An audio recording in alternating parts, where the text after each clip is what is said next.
राधे राधे भक्तों। आज हम महाराज जी जो लालदास मंदिर में छोटे बाबा के नाम से भी प्रसिद्ध हैं, अधिकारी पद पर मौजूद हैं और लगातार अपने नियम साधना में लगे हुए हैं।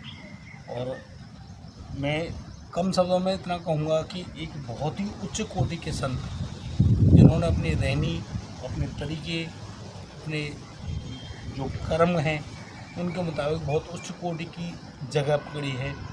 महाराज जी लगातार लालदास बाबा की भक्ति में तल्लीन हैं, बहुत अच्छा ज्ञान इनको प्राप्त है। आज हम इनसे कुछ ऐसे सत्संग करने वाले हैं, कुछ ऐसे प्रश्नों को जानने वाले हैं जिनके जवाबों को ढूंढते हुए शायद हम इतनी सारी उम्र ऐसे ही गंवा चुके हैं, हमको खुद उनका उत्तर नहीं मिल पाया है और लगातार इसी भ्रम में घूम रहे हैं कि हमें शांति इस जगह पर मिलेगी या उस जगह पर मिलेगी, या उस जगह पर मिलेगी या फिर किसी क्रिया को करने से मिलेगी। क्योंकि लगता है कि हमें 2 पल का ऐसा आराम मिल जाए जिसमें हम अपने सभी दुखों को, ऐसे भावों को भूल जाएं जो भाव हमारे लिए ठीक नहीं है, हितकर नहीं है। तो आज महाराज जी की शरण में हम आए हैं। मैं आप लोगों की तरफ से, अपनी तरफ से प्रणाम करता हूँ गुरुदेव को। राधे राधे महाराज। महाराज, हम बड़े व्याकुल हैं और जिस प्रकार से मेरे पास भक्तों के प्रश्न भी आए हैं, वो भी आपसे यही जानने की कोशिश कर रहे हैं महाराज, आखिर शांति कैसे अनुभव में आई। क्योंकि हम निरंतर पैसा भी कमा रहे हैं, हम निरंतर काम भी कर रहे हैं, हम निरंतर ऐसी ऐसी विधाओं में, मंदिरों में जगह जगह भटक भी रहे हैं, लेकिन शांति का अनुभव नहीं हो पा रहा। आखिर ऐसी बात क्या है, उस बात को अपने अनुभव से हमें ज़रूर बताएं। देखो, शांति का मेन कारण यही है कि हमारा भजन में क्यों मन नहीं लगता है जी हमें शांति क्यों नहीं मिलती है। जी तो इसका मेन कारण होता है हमारा आहार शुद्ध नहीं है जी इस कारण हमारा भजन में मन नहीं लगता है। बहुत से कम से कम 60 50 80 90 साल हो गए, रात दिन बड़े बड़े संतों का सत्संग सुनते हैं, कथा सुनते हैं और हर चीज़ की उसकी भजन भी करते हैं, लेकिन खूब भजन करते हैं, लेकिन उनका ना तो भजन में स्वाद आता है ना ही मन लगता है। इसका मेन कारण है आहार शुद्ध नहीं है। आहार शुद्ध हमें कौन देगा? आहार शुद्ध हमें भारतीय देसी गाय का हम अगर दूध पिएँ, भारतीय देसी गाय का हम घी खाएँ, पंचगव्य का सेवन करें, तो इससे हमारा आहार शुद्ध होगा। और हम देखो, हम रात दिन तो भजन कर रहे हैं, रात दिन वो कर रहे हैं, और हम वहीं बाज़ार में जाके कैसी तरह की मिठाइयाँ बनती हैं, कैसा हमारा वो बनाने वाला है, हम चाट भंडार पर चाट खा रहे हैं, हर चीज़ का सेवन कर रहे हैं। हम शुद्ध आहार जब हम गाय माता के घर से बनी हुई पदार्थों को खाएंगे, गाय के बने हुए दूध, गाय के बने हुए कोई भी पदार्थ रहते हैं, उनको आहार अगर हम लेंगे, अपने हाथों से स्वयं रसोई बनाएंगे, तभी हमारा मन लगेगा। अब हम नौकरों के हाथ की रसोई खा रहे हैं, रसोई तो हम नौकर के लिए तो हम पैसा दे रहे हैं, नौकर भी यही सोच रहा है कैसे भी हमारा बस ये रोटी उल्टी सुल्टी बनू के कैसे भी पिंड छूटे, तो वो भी अपने आप भी स्वार्थ में लगे हुए हैं, वो भी स्वार्थ में लगा हुआ है। तो महाराज जी, आप कहना चाहते हैं कि जिस प्रकार से रहनी है हमारी, हम सबकी, वो शुद्ध नहीं है। दूसरा, हमारा आहार शुद्ध नहीं है। अब ये आहार शुद्ध नहीं है, जिसका वजह से हमारा भजन, जो साधना कुछ हो रही है छोटी मोटी, वो सब बिगड़ती जा रही है और इसी कारण से शायद हमारा मन व्याकुल है। तो महाराज जी ने जिस हिसाब से बताया कि भाई स्वयं अगर आप प्रयास करें, पंचगव्य गौ माता की सेवा करें, उनका जो दूध से बने आहार हैं वो लें, सात्विक आहार का सेवन करें, तो शायद हमारे ये दिनचर्या बदले और हमको सही गति मिले। महाराज जी, जैसे कि लगातार लोग पैसे को लेकर पैसे को प्राथमिकता देते हैं कि भाई पैसा कमाना चाहिए, दिन रात मेहनत कर रहे हैं लोग, इधर उधर भाग रहे हैं। क्या पैसे में ऐसा गुण है जिसके पीछे लोग उनके पीछे चल रहे हैं? अगर पैसा ही सब कुछ है क्या? पैसा ही सब कुछ नहीं है, सब कुछ तो भगवान है और भगवान का भजन है। पैसा सब कुछ, पर पैसा है लेकिन सब कुछ नहीं है, क्योंकि ये सांस तो हमारी ठाकुर जी की है, ये जन्म मृत्यु तो हमारे ठाकुर जी के हाथ में, यश अपयश हानि लाभ, ये 6 चीज़ें जो ये ठाकुर जी के हाथ में है। पैसा है लेकिन पैसा सब कुछ नहीं है। तो ये महाराज, पैसे से तो चीज़ें खरीदी जा सकती है ना। हाँ जी। पैसे से बेड खरीदा जा सकता है, जी। नींद नहीं। हाँ। तो अगर किसी के पास पैसा ना हो तो महाराज वो तो फिर वैसे भी उसको तो समाज में कोई स्थान ही नहीं दिया जाता, उसे बोलने नहीं दिया जाता, ऐसा भी तो है। हाँ, ऐसा है, लेकिन वो देखो, गरीबी हमें ठाकुर जी के भजन के लिए मिलती है और अमीरी हमें दान पुण्य के लिए मिल सकती है। अगर आपको गरीबी चाहिए तो आपको गरीबी में ही ठाकुर जी का भजन हो सकता है। अमीरी में आप दान पुण्य कर सकते हैं, कोई धर्म कार्य कर सकते हैं, लेकिन गरीबी ठाकुर जी भगवान, हमने संतों से यही सुना है, गुरुजनों के पास बैठकर यही सुना है कि गरीबी भगवान की भक्ति के लिए मिलती है। तो आपका कहना है महाराज, यदि किसी इंसान के पास गरीबी है तो वो अपने आप को ठाकुर जी के निकट समझे। हाँ। ये निकटता के लिए तो आप कहना चाह रहे हैं। हाँ। लेकिन महाराज, क्या इस गरीबी से संतुष्टि मिलती है? क्यों नहीं मिलती है संतुष्टि? देखो, सुदामा जी महाराज जी का चरित्र है। जी। आप सुदामा जी महाराज जी का चरित्र सुनो, पढ़ो, उसको देखो, कैसी गरीबी में कितना आनंद था। उन्होंने कभी भी ठाकुर जी, उनके ऐसे तीनों लोगों के स्वामी जिसके मित्र हों, उसके पास, हाँ, और उसके पास कोई कमी हो सकती है, लेकिन ठाकुर जी से उन्होंने कभी भी ये नहीं याचना की कि मेरी तू गरीबी को दूर कर दे, मेरा वो कर दे। वो तो हमेशा बस श्री कृष्ण श्री कृष्ण श्री कृष्ण। पत्नी भी कुछ कभी जभी कह देती, नहीं, मैं मेरा वो मेरा मित्र है। भाई, मित्रता अगले जगह पे, मित्रता अपनी जगह है, लेकिन मैं उनसे मदद नहीं मांगता। मैं खुद गर्ज आदमी हूँ। हाँ। भाई, मुझसे जो हो सकेगा, हाँ। जो बन सकेगा, हाँ। वही मैं पाऊंगा, मेरे बच्चों के लिए वही है। लेकिन मैं अपने दोस्त के ऊपर वजन नहीं बनना चाहता। हाँ। ये परम पूज्य जो सुदामा जी हैं, उनके ये विचार थे और ये हमने बहुत जगह सुने भी हैं, समझे भी हैं महाराज। पर एक प्रश्न मेरे दिमाग में ये आता है कि क्या आज कोई सुदामा जी जैसे भक्त बनना चाहेगा इस कलिकाल में? हाँ, क्यों नहीं बनना चाहेंगे इस कलिकाल में। अब मैं तुम्हें कुम्मन दास जी का उदाहरण देता हूँ। जी। कुम्मन दास जी थे तो वो हमारे गोवर्धन में रहते थे। ज़्यादा 500 वर्ष, 450 से 500 वर्ष पुरानी की बात है, जब मुसलमानों का साम्राज्य था, जी। मुग़ल साम्राज्य था, उस समय की बात है। तो कुम्मन दास जी, इतनी गरीबी थी कि उनके 7 लड़के थे, उनकी 7 लड़के की पत्नी हो गई 14, और खुद पति पत्नी और गृहस्थ में रहते थे, और जाति के ठाकुर थे वो, और गोवर्धन की तलेटियों में, और गोवर्धन के पास ही उनके खेत थे, जी। और यमुनावतो गांव था, उनके गांव का नाम था। जी। और तो वो क्या करते थे, वो इतने भगवान श्रीनाथ जी हैं गोवर्धन में, श्रीनाथ जी का कीर्तन की सेवा करते थे। वो अष्ट सापों में जो कुम्मन दास प्रथम थे, जी। वल्लभाचार्य महाप्रभु के शिष्यों में प्रथम वही थे। फिर सूरदास जी थे, और परमानंद दास जी थे, कृष्णदास जी थे, ये उनके 4 शिष्य थे, वल्लभाचार्य महाप्रभु थे। तो प्रथम कीर्तन की सेवा कुम्मन दास जी की थी। कुम्मन दास जी ऐसे निकंचन भक्त थे जिनके उदाहरण सुनने को और कहने को नहीं मिलता। इतनी गरीबी थी कि वो बेर खाकर, और टेंटी, जो हमारे ब्रज में एक टेंटी होती है जो पहाड़ों पर होती है, वो उसका अचार भी डलता है, हाँ। उसको फल को खाकर अपना गुजारा करते थे। अच्छा जी। हाँ, और कभी भी ठाकुर जी उनकी गोद में खेलते थे, लेकिन ठाकुर जी से आज तक उन्हें किसी मांगा नहीं। तो एक बार ऐसे ही राजा मान सिंह, जयपुर का राजा मान सिंह उनके दर्शन करने के लिए आया था।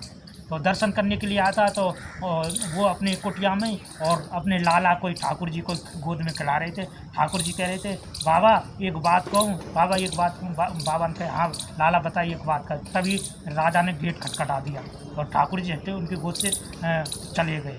तो उनकी गोद से चले गए, तो ठाकुर जी जब ठाकुर जी चले गए उनकी गोद से, तो राजा ने गेट खटखटाया, तो उन्होंने खोला, तो जब उनकी भतीजी ने कहा कि राजा आया हुआ है। तो राजा हुआ तो उनके लिए उन्होंने तिलक स्वरूप करने का उनका समय वो हो चुका था। तो उन्होंने अपनी भतीजी से कहा, बेटी तो वो लेकर मेरे लिए मेरा दर्पण लिया और आसन लिया, मैं अभी तिलक स्वरूप कर लेता हूँ। तो उनकी बेटी ने कहा था, बाबा दर्पण को तो पड़िया पी गई और आसन को खा गई। तो राजा को आश्चर्य कुछ हुआ, भाई दर्पण शीशा कोई खाने की चीज़ होती है, और आसन को खा गई। आसन कोई खाने वाले, चलो वो चारा थोड़ी तो खा गए। तो राजा को आश्चर्य कुछ हुआ, बांध कर दूसरा लेके आते हैं। तो वो एक पात्र में, एक बर्तन में पानी लेकर आई थी, और घास फूस का वहीं वो था, तो घास फूस को लेके आके नहीं, और वही आसन था उनका। अपने घास फूस पर बैठ जाते थे, वही उनका आसन था। और दर्पण उसी का था, अपने उसी, हाँ शीशा, उसी जो जल पानी में देख के, पानी में देख के अपना तिलक स्वरूप कर लेते, जिस प्रकार हम अपना तिलक स्वरूप कर लेते ऐसे तिलक स्वरूप कर लेते।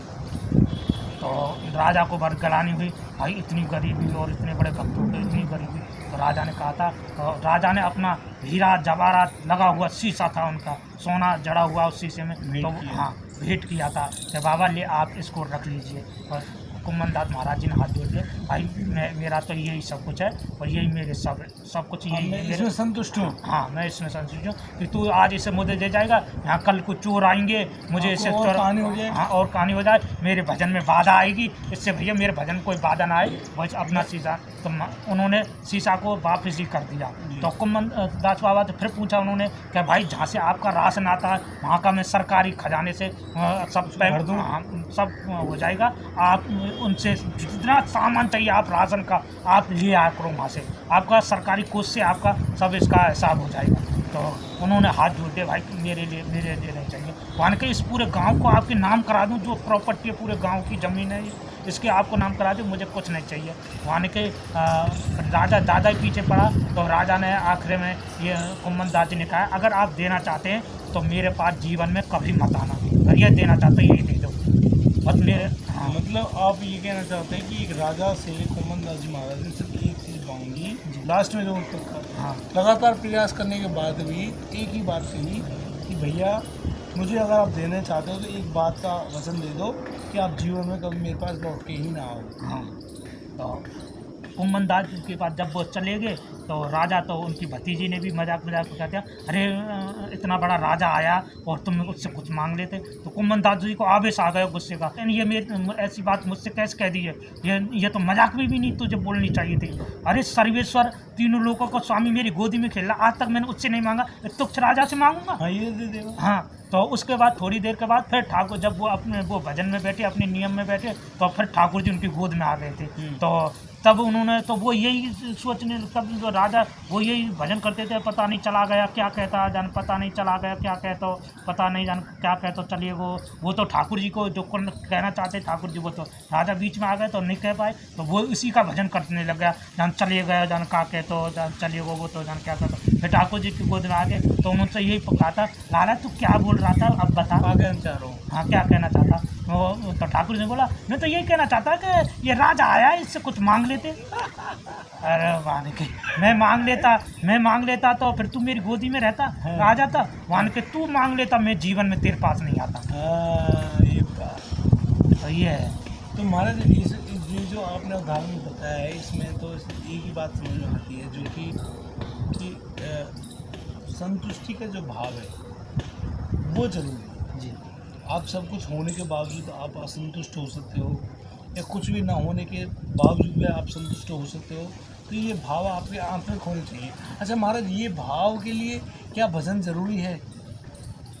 देखो इस भाव के लिए भजन रात दिन भजन करना पड़ेगा, तब यह भाव जागृत होता है हमारे अंदर, वैसे नहीं हो जाता है, हमें रात दिन भजन करना पड़ता है। जिस प्रकार आप धन के लिए दौड़ते रहते हो रात दिन, आप यही उदाहरण, आप रात दिन कैसे भी पैसा आए कैसे भी पैसा आ जाए, इस प्रकार भगवान का भक्त यही सोचता रहता है मुझे कैसा भजन मरे, मेरा ऐसा ही भजन बनता रहे, मेरा रात दिन भजन बहता रहे, मैं कभी ठाकुर जी को भूलूँ नहीं, मैं रात दिन ठाकुर जी को ही जपता रहूँ, मेरी संसार की कोई चीज़ मेरी याद ही नहीं रहे, मैं बस ठाकुर जी को ही भजता हूँ। जिस प्रकार हम अपने धन के चिंतन में रात दिन बढ़ने में लग रहते हैं, इसी प्रकार ठाकुर जी का भक्त भी अपने भजन को बढ़ाने में लगा रहता है। वो भी जिस प्रकार आप बैलेंस को अपने बनाने में लगे रहते हैं, इसी प्रकार ये संत महात्माओं का, भगवान उन भक्तों का ये भजन ही मूल्यवान वस्तु है। हाँ मूल्य वस्तु। तो महाराज जी जैसे आप बता रहे हैं कि भजन ही सर्वश्रेष्ठ है, तो भजन करना निरर्थक सही है। अब ये विधि, जैसे कि आप कह रहे हैं कि हम बैंक बैलेंस के बारे में सोचते हैं कि भाई कैसे ऊपर ऊपर होता रहे, बढ़ता रहे, खर्चा ना हो। तो महाराज जी जैसे कि किसी ने भजन किया, तो जैसे किसी के पास बैंक बैलेंस है वो कम ना हो, ये चिंता होती है, तो क्या साधु संत के पास जो भजन है क्या वो भी छीन होता है क्या? हाँ छीन होता है। अगर जैसे हमने किसी को गुस्से में कुछ शराब दे दिया या कुछ और उटपटांग बोल दिया, या तो इसमें हमारे किसी को आशीर्वाद देते हैं तो उसमें भजन की हानि होती है। अच्छा, प्रणाम नमस्कार में भी भजन छीन होता है? प्रणाम नमस्कार में भी हो जाता है, और क्या ये भी हो जाता है, जैसे आप स्पर्श कर रहे हो उनको, जी। प्रणाम नमस्कार कर रहे हो, तो उसमें भी भजन नष्ट होता है। तो ये तो बहुत हानि की बात है। जैसे कोई भजन कर रहा है तो प्रणाम नमस्कार के लिए भी अलग, फिर तो जब ही कहते हैं कि दिन रात भजन करना चाहिए, और क्या। क्योंकि यहाँ तो भजन रुकता ही है। हाँ। अब साधु अब संत का ऐसे तो आपके जब आपका बैंक में पैसा है क्या, वो आपने को तो भरता ही थोड़ी जाता, आप निकालते तो घटता नहीं है क्या, घटता है। कम वो तो होता है। बिल्कुल सेम यही है, आप इसी को समझ जाओ। आप देखो, मैं तो इतना बड़ा ज्ञानी नहीं हूँ, वो नहीं हूँ, लेकिन मैं इसी के अनुसार आप मान लो कि जिस प्रकार हम पहले पैसा हमारा बढ़ता है, कभी हमें आवश्यकता पड़ जाती है तो निकालना भी पड़ता है, घटता है, कभी बढ़ता है, घर भी घटता है। तो ऐसे ही हमारा भी ये संतों का ये भजन कभी बढ़ता है, कभी घटता है, कभी बढ़ता है, ये भी होता है। पर ये तो जरूर है, ठाकुर जी के भजन में हरि भजन बिना आनंद नहीं, सुख शांति नहीं। हरि भजन बिना आनंद नहीं, सुख शांति नहीं। हरि भजन बिना आनंद नहीं। आप आनंद की कह रहे थे, तो आज अभी भजन के द्वारा ही आज निकल आया कि आनंद तो नहीं। महाराज, जैसे कि संत भगवान के शरण में जाने से, सत्संग करने से क्या जीवन में सुधार आ सकते हैं? क्यों नहीं सुधार आ सकते। आज हम संतों की शरण में गए, तभी तो हमें सुधार हुआ है, तभी तो हमें इस भेष को धारण करते हैं, तभी तो हमें ये शक्ति मिली भेष धारण करने की। हम सामान्य व्यक्ति रहते तो हमें ये शक्ति नहीं थी। हमें संतों के पास बैठे, संतों के पास ज्ञान लिया, संतों से सीखा, रहना सहना सब कुछ सीखना पड़ता है, तभी तो हम इस स्वरूप को धारण कर पाए, नहीं तो हम नहीं कर पाते। महाराज, जैसे कि हम लोग जैसे निकृष्ट प्राणी बोलूँगा मैं, तो हम तो गृहस्थ जीवन में हैं, फिर हम लोग तो शायद कभी भगवत प्राप्ति नहीं कर पाएंगे। भगवत प्राप्ति तो कोई गृहस्थ हो चाहे साधु महात्मा हो, अगर आप नियमों पर चलें और ठाकुर जी से आपका प्रेम है, तो ना तो उसमें गृहस्थी नियम लागू रहता है, ना वो व्रत का ही नियम लागू रहता है। इसके लिए कोई शर्त नहीं है। कहीं आप कह रहे हैं कि गृहस्थ में, अरे गृहस्थ में ही तो आज कलयुग में गृहस्थ में 80% भक्तमाला आप पढ़ के देखो, 80% भक्त गृहस्थ में ही पैदा हुए हैं, और व्रत में कम से कम 20% है, और सब गृहस्थ में रहकर भजन किया। उनका चिंतन, उनका रात दिन चिंतन और भजन सब यही था कि कैसे संतों की सेवा हो, कैसी गौ सेवा हो, कैसे संत सेवा हो, हम अपने आप को बेच के संतों की सेवा करें, ये उनका भाव रहता था। इसलिए उन्होंने ठाकुर जी ने उनको कृपा कर दी, उनको दर्शन दिए। महाराज जी, हर पल ठाकुर जी का चिंतन हो, ऐसी विधि कुछ है? ये विधि तो इन भगवान का नाम से ही होगा। भगवान का नाम लेते रहो, भगवान का कीर्तन करते रहो, भगवान की कथा सुनते रहो।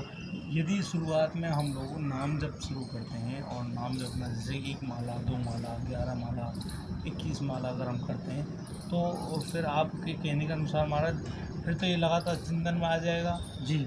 तो हम क्या ये ऐसा संभव है कि हम प्रभु का चिंतन करते हुए अपनी नौकरी पेशा जो भी करते हैं वो सब हम करते रहें, भगवान का चिंतन करते रहें, तो क्या भगवत प्राप्ति संभव है? हाँ, हो सकती है, क्यों नहीं हो सकती है। कितने ऐसे संत हैं जो क्या ऐसे गृहस्थ में रहकर, जो वो संत ही हैं जो जिन्हें भगवान की प्राप्ति हो गई, रात दिन काम भी कर रहे हैं। अब रैदास जी थे और गंगा के घाट पर, और वहीं अपनी जूतियाँ गाड़ते थे, और वहीं राम राम करने लगे रहते, और वहीं जूतियाँ गाड़ते थे। पर वो किसी संत मिल जाते थे, कोई संत मिल जाता तो उनसे पैसे नहीं लेते थे वो, और किसी से थोड़ा बहुत अपना ले लेते थे, लेकिन वो राम राम राम राम लगे रहते थे। ऐसी रटन हुई थी उनको, एक दिन उन्होंने भी कहना पड़ा, ये भगवान ये रटन कैसे छूटे, ये भगवान का मन, ये भगवान से मन हमारा कैसे हटे, और हम कहते हैं हम भगवान में हमारा मन कैसे लगे, और रैदास जी कह रहे हैं ये भगवान से हमारा भजन कैसे छूटे। तो देखो ऐसी भक्ति रैदास जी की थी। जूतियाँ गांठ के भी सिद्ध हो गए, चमड़े की जूतियाँ उनको गांठ के उनको अब अपना नीम के पेड़ के नीचे बैठते थे, और जूतियों को सीने में और उन्हीं को लगने में अपने उनको तैयार करने में लग रहे थे। ऐसे सिद्ध हुए कि जिनकी कोई बराबरी नहीं कर सकता। बहुत बहुत बहुत ध्यान की बात है।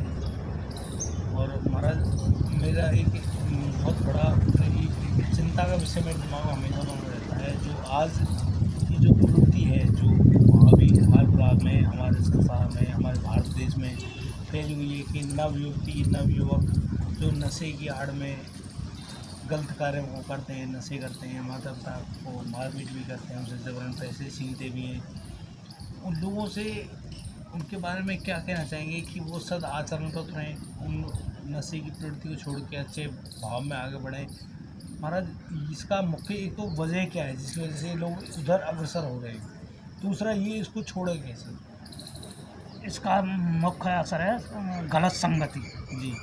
अब जैसे हम पानी पीते हैं वैसा ही हम वाणी बोलते हैं। कुसंग आप जो बोल रहे हैं, कुसंग का संग कर रहे हैं हम, तो ये इसलिए ये बढ़ता ही जा रहा है। हम दूसरा आहार जो है, तो ये भी जो आहार हम करते हैं, इसका भी कोई फर्क होता है? आहार तो मैंने तो पहले ही बता दिया था आहार के बारे में। आहार तो हमारा शुद्ध है ही नहीं। जी। मेन कारण तो यही है, और दूसरा कारण ये है कि कुसंगत भी।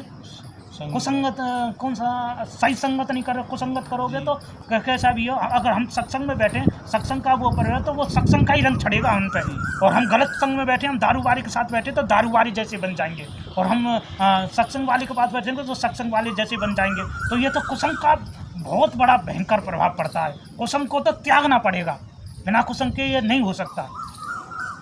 कुसंग यदि हम त्याग दें तो हमारे समाज में सुधार की प्रवृत्ति आ जाएगी। और क्या। अच्छा महाराज, यदि ऐसा भी हो सकता है कि हम लोग जैसे कि कभी भजन करें जो हमसे बन जाए, क्या हम उस भजन को किसी दूसरे व्यक्ति को भी दे सकते हैं क्या, जिससे उनका जीवन भी सुधरे? देखो, ये सामान्य व्यक्ति नहीं बात नहीं है भजन को देना और ये करना, या हम कहें कि हम अपने किसी को भजन को दे दें तो ये हमन में शक्ति नहीं है। ये तो कोई बिरला ही संत होता है जो ये दे सकता है। ये कोई सामान्य विधि थोड़ी है, जैसे कोई ये लेन देन थोड़ी है जो आपने पैसे का दे दिया और वो कर दिया। ये इसको तो देना या तो कोई सिद्ध संत ही दे सकता है, ऐसा कोई अलौकिक या पराशक्ति ही मानो। हाँ, ये तो अच्छा महाराज, एक चीज़ और है कि अक्सर देखा गया है कि जैसे हमारे जो भाई हैं जो सुन रहे हैं शायद, कि महाराज जैसे कहते हैं लोग, हम उस मंदिर में गए या वहाँ धाम पे गए, वहाँ जाते हमारी ये लत छूट गई, ये बुरे आचरण छूट गए। तो क्या महाराज ऐसा भी संभव है कि लोग जाते हैं भाई हम वृंदावन गए, वहाँ जाकर हमने ये आदत छोड़ दी, तो वो भाव वहाँ स्वतः पैदा होते हैं या फिर आदमी सोच के जाता है? कुछ धाम का फर्क होता है। जी। ये तो धाम का फर्क है, ये सोच पहचानने को और इसमें कुछ शक्ति नहीं है, लेकिन ये तो वहाँ का प्रभाव है, धाम का प्रभाव। ये तो धाम का प्रभाव। जैसे अब हम बहुत से लोग थे हमारे साथ मिलते तो वो अनुभव बताते, महाराज जी पहले हम सिगरेट पीते थे, बीड़ी पीते थे और भी कुछ ऐसे अशुद्ध आहार कर लेते, लेकिन हम ऋषिकेश गए और वहाँ हमने गंगा जी में स्नान किया, हम कुछ दिन वहाँ रहे तो हमारा ये सब चीज़ें छूट गई। जी। तो ये तो धाम का प्रभाव है, ये किसी का उसका नहीं है, तो धाम की महिमा, धाम का प्रभाव होता है। एक छोटा सा प्रसंग याद आता है कि हरिद्वार में गंगा के किनारे पर एक व्यक्ति आता था, रोजाना स्नान करता, लेकिन वो वेश्यागामी वेश्याओं के पास जाना था। एक दिन वो जब स्नान करने आए तो वो देखते हैं कि एक छोटी सी लड़की के रुमाल को बार बार वहाँ मिट्टी में गंदा कर रही है। उसके बाद उसको गंगा जी ढल के आती हैं, फिर आगे मिट्टी में गिराती हैं, फिर धोती हैं, ऐसे लगातार कर रही थी। तो वो आदमी उनके पास गए, उनसे कहा कि जब तुम्हें ये गंदा ही करना है तो फिर धोना क्यों, और धोना ही है तो फिर गंदा क्यों करना। तो इस बात पे वो लड़की जो थी वो तो ठाकुर जी की बड़ी कृपा थी, वो हंसी और हंस के वो फिर उनसे कहने लगी कि जो शिक्षा को तुम मुझे दे रहे हो वो शिक्षा तुम्हारे लिए भी तो लागू होती है। सही है। और यदि तुम रोजाना गंगा स्नान करने आते हो तो फिर तुम वेश्यागामी क्यों हो, और जब तुम्हें यही आचरण करने तो फिर गंगा आने के क्या फ़ायदा है। तो उन व्यक्ति की वहाँ पर इसी छोटे से उदाहरण से नेत्र खुल गए, वो समझ गए कि भैया ये तो बहुत अच्छी बात है। ये तो लगन होती है ना, लगन थी, ये लगन का प्रभाव है। जिसके अंदर लगन होती है ठाकुर जी उनका या तो स्वयं आते हैं या किसी अपने भक्त को भेज देते हैं। ये लगन के ऊपर है, ये तो उनके अंदर लगन थी। कैसा ना तो गंगा स्नान छोड़े ना वो वेश्यागमन छोड़े, तो ठाकुर जी को ऐसे लोगों पर कृपा करनी पड़ती है। भाई ये तो निष्ठावान है, निष्ठा की भी वो, इसको निष्ठा कहा जाएगा। हाँ, निष्ठावान कहा जाएगा। तो इससे ऐसा ना हो कि हमारे जो दर्शक जो देख रहे हैं वो गलत कार्यों की तरफ अग्रसर हों। नहीं, ये तो कोई बिरले पर ही कृपा होती है, ऐसा नहीं कि आप भी ऐसा करने लगे। इसका लीलाएं अनुकरण करने योग्य नहीं है। मैं इसे इस उदाहरण के रूप में जोड़ रहा था कि हम यदि अपने आप को सुधार ही रहें तो फिर हम सुधारते चले जाएं। हाँ, हम बार बार अपने आप को मैला ना करें, तो धोना और सुखाना फिर चलता रहेगा। यदि एक बार सुधार आता है तो फिर आप अपने आप को सुधारते ही चले जाएं तो सुधार है। अन्यथा आपने दोबारा से गंदा किया तो आप देखो कुछ भी परिणाम हो सकता है, जैसे अब उसके आप गंदा करोगे, फिर आप गंगा जी में स्नान करोगे, तो इसमें आपके शरीर की भी हानि है। इसमें जैसे अब कपड़े का उदाहरण दे देते, रुमाल का उनका, जब वो लड़की वो कर रही थी, अब वो दोनों काम उनको कर रही थी, तो वो क्या कमज़ोर नहीं हो रहा कपड़ा? हो रहा है ना। इसी प्रकार अगर हम दोनों कामों को करेंगे तो हमारा शरीर कमज़ोर हो जाएगा, फिर कमज़ोर हो जाएगा तो हम भजन नहीं कर पाएंगे। अब ये ठाकुर जी के कृपा से शरीर मिला है, फिर ये गया तो फिर हमारे पास बचा क्या? और क्या, फिर हम वही 84 लाख के चक्कर में हैं। फिर ये तो मैं तो यही कहना चाहता हूँ, ये मनुष्य जन्म बड़ा अनमोल है, इसको व्यर्थ में इसको गंवाएं नहीं, भगवान का भजन करें। और भगवान को इस मनुष्य शरीर से ही भगवान की प्राप्ति हो सकती है, अन्य किसी शरीर से भगवान की प्राप्ति नहीं होती है। हम जन्म ठाकुर जी को ये वादा करके आए थे, ये ठाकुर जी हम तेरा भजन करेंगे, तू हमें मनुष्य जन्म दे, हम तेरा भजन करेंगे। जिस भी योनि में गए हम उसी में यही विनती करती रही, और माता के घर में हम 9 महीने तक इस रहते हैं पेट में, तो यही रात दिन भगवान से भजन करते हैं, हे भगवान मुझे तू नरक से निकाल दे, मैं तेरा बाहर जाके भजन करूँगा। भगवान कहता नहीं, मैं तुझे नहीं निकालूंगा, तूने मुझे कितनी बार धोखा दिया है, तू हर बार मुझसे ये वचन बढ़ता है, लेकिन तू बाहर जाते ही मुझको भूल जाता है। फिर भी जीव यही कहता है नहीं ठाकुर जी आपके लिए मुझे मौका दे, मैं तेरा जरूर भजन करूँगा। और फिर यहाँ आके फिर वही बह जाता है, ये मेरे पिताजी हैं, ये मेरी माता जी हैं, ये मेरा भैया, ये मेरी बहन है, ये मेरा घर है, संबंधों में फंस जाके और वही अपना जीवन बचाता। अंत समय फिर जब बुढ़ापा आता तो फिर याद आती है, फिर भगवान याद आते हैं, भगवान आता है। तो फिर क्या उस समय। हाँ, ये बड़ा प्रश्न है। महाराज कहते हैं भैया ये हमारी उम्र थोड़ी है भक्ति करने की, बुढ़ापे में कर लेंगे। तो क्या बुढ़ापे में किया गया भजन जो है वो हमको परम गति दिला सकता है? बहुत कम दिला सकता है, ऐसा कोई बिरला ही मनुष्य होता है जो बुढ़ापे में भक्ति तो भाई जवानी से ही होती है। महाराज जी कहते हैं कि भाई अभी से अगर आदत डालेंगे तो अंत समय तक हाँ, आपको नाम की आदत रहेगी। यदि आपने सोचा भाई बुढ़ापे में, तो फिर ये कभी नहीं हो सकता। और तो इसी बात को तो बाली भगवान से कह रहे थे, जन्म जन्म मुनि यतन कराई, अंत समय राम आवत नहीं। तो भगवान ने जब भगवान ने कहा था, ये बाली तू इतना वो कर रहा है मुझसे प्रश्न और वो कर रहा है, तो मैं तुझे जीवित कर दूंगा, चलो मैं तुझे जीवित कर देता हूँ। और वो तो भगवान उसको जीवित करने के लिए कहा था, तो भगवान से उन्होंने मना कर दी, हे भगवान तुम अब मुझे जीवित मत करो, ऐसा मौका कब मिलेगा जो आज तुम मेरे नेत्रों के सामने हो, और वो ऐसा मौका हो सकता नहीं। क्योंकि उन्होंने तब इसी का उदाहरण दिया कि जन्म जन्म मुनि यतन कराई, अंत समय राम आवत नहीं। हे भगवान पता नहीं अंत समय फिर तुम्हारा नाम आए। हाँ, आप तो साक्षात रूप खड़े हुए हैं अब, तो इसलिए आप मुझे जाने दो और परम गति प्राप्त करने दो। गुरु महाराज बहुत उच्च कोटि का सत्संग हुआ है, इतना श्रेष्ठ ज्ञान आपने हमें दिया है। हमारे सभी दर्शक जो देख रहे हैं वो सब बड़े कृतार्थ हुए हैं। हम उम्मीद करते हैं कि आगे भी हम आपके साथ जुड़े रहें, बने रहें, ऐसे ही सत्संग करने का हमें मौका मिलता रहे। महाराज जी अभी समय काफ़ी ज़्यादा हो गया है, तो अभी आपका विश्राम करने का समय हो गया है, तो हम क्षमा चाहेंगे आपको परेशान किया। बाकी इस सत्संग के लिए आपका बहुत बहुत धन्यवाद गुरुदेव। ठाकुर जी जय हो।